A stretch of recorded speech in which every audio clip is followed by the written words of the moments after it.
শিখেছিলাম একটা AC outdoor খুলতে। এসিটি অন করে প্রথমে গ্যাসটি লক করে নিলাম। প্রথমে উপরে গ্যাসটি ফুল লক করে নিলাম, নিয়ে কিছুক্ষণ অপেক্ষা করার পর এই গ্যাসটিও লক করে নেবো। এই নাটটিও দেখুন আউটডোর কীভাবে খুলতে হয়। দেখুন এই গ্যাসটি লক করা হয়ে গেল। এবার লাইনটি বন্ধ করে দিতে বলবো। ওপরে একজন আছে আমাদের, লাইনটি অফ করে দেবে। লাইনটি অফ করে দেওয়ার পরে এবার আছে কানেকশানগুলো সব খুলে নেবো। নাটের কানেকশানগুলো সব খুলে নেবো। স্ক্রুড্রাইভার দিয়ে তারের কানেকশানগুলো সব খুলে নিতে হবে। এবারে এই যে তারের কানেকশানগুলো খুলে নিচ্ছি। আমি খুলতে থাকি, তোমরা দেখতে থাকো। এবং ভিডিওটি ভালো লাগলে লাইক অ্যান্ড কমেন্ট সাবস্ক্রাইব করতে ভুলবেন না। দেখুন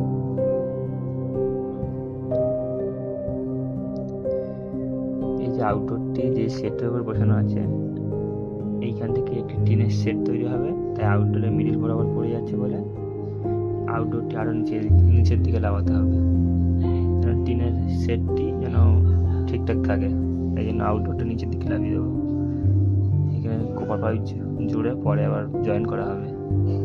আজকে শুধু আউটডোরটা খুলে থেকে যাবো, যেন কাজটা করতে সুবিধা হয় আমাদের। যে কানেকশানগুলো সব খুলে নিলাম। এই কানেকশান আর কোনো আমার ঠিকঠাক করে টাইট দিয়ে রাখবে, যেন কোথাও না পড়ে যায়। আর আমাকেই লাগাতে আসতে হবে, কোথায় পড়ে যাবে পাবো না খুঁজে, লাস্টে সমস্যা হয়ে যাবে। এই যে তারগুলো বেরোচ্ছে না বলে এই নাটটা লাগিয়ে নেবো। ভিডিওটি ভাইরাল হলে কিন্তু লাইক অ্যান্ড কমেন্ট সাবস্ক্রাইব করতে ভুলবেন না। কষ্ট করে আপনাদের জন্য এসির আউটডোর খোলা ভিডিওটা নিয়ে এসেছি। যে দুটোই তার একই, একটি লাল একটি কালো, দুটোই একই। লাল কালো বলছি, মানে একটা লাইন একটা নিউট্রাল। একটা লাইনটা গ্রিমে রেখে দিলাম যেমন বুঝতে সুবিধা হয়। দেখুন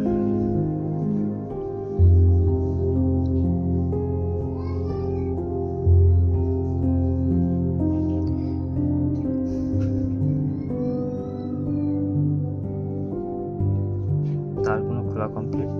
এবার কপার পাইপগুলো খুলবো। দুটো সিলাইজ নিয়ে নিলাম, যেন প্রেসার দিলে নাটের গোড়া থেকে কোনো কিছু না ছুটে যায়।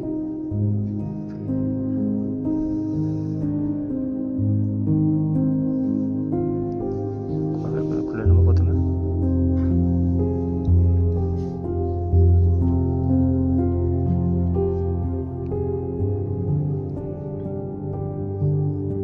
একটি খোলা হয়ে গেল, আরেকটি খুলবো।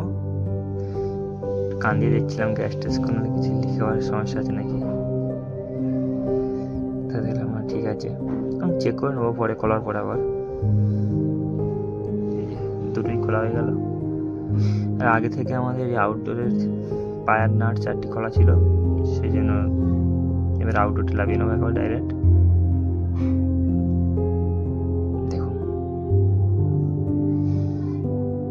এই কপার পাইপের মুখগুলো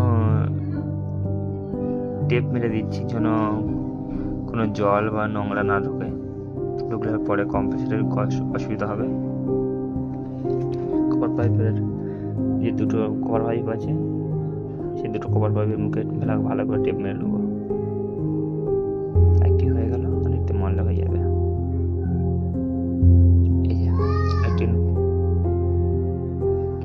আরেকটি তো মারা হয়ে গেল।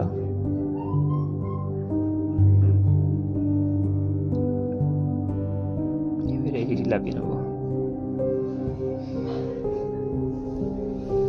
ভাবছিলাম একা লাগাতে পারবো, দুজন ধরে লাগাতে হবে নাকি, তা দেখলাম না, একাই লাগিয়ে নিই, দুজন ধরতে হবে না। এটা আছে ডাইকিন নন ইনভার্টার এসি। জানো তো নন ইনভার্টার এসি কেমন ভার হয়।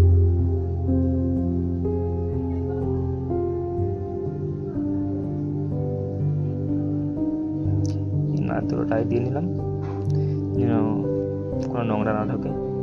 নাটগুলো আমাদের কাছে থাকে, দুই ধারে দুটো টাই দিয়ে দিলাম। যেখানে কপার পাইপ কাটে সেই জায়গায় দুটো টাই দিয়ে দিলাম।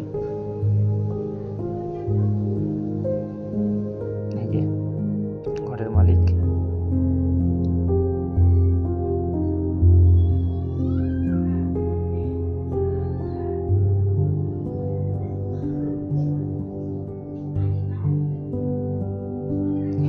লাভিয়ে নেবো। দেখো একটু কষ্ট করতে হয় কাজ করতে গেলে, কষ্ট করলেই তো কেষ্ট মেলে।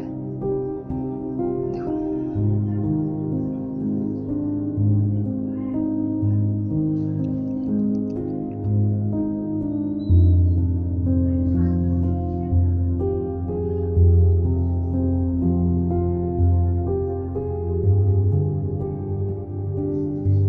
এই সিটটা লাগিয়ে নিলাম। এবারে এই সিটটি লাগানো হয়ে গেছে। এবারে এই সিটটি যেখানে যেখানে রাখবি সেখান থেকে আসবো। ভিডিওটি ভালো লাগলে লাইক অ্যান্ড কমেন্ট সাবস্ক্রাইব করতে ভুলবেন না। গলাটা বসে গেছে বলে ভয়েসটা দিতে সমস্যা হচ্ছে।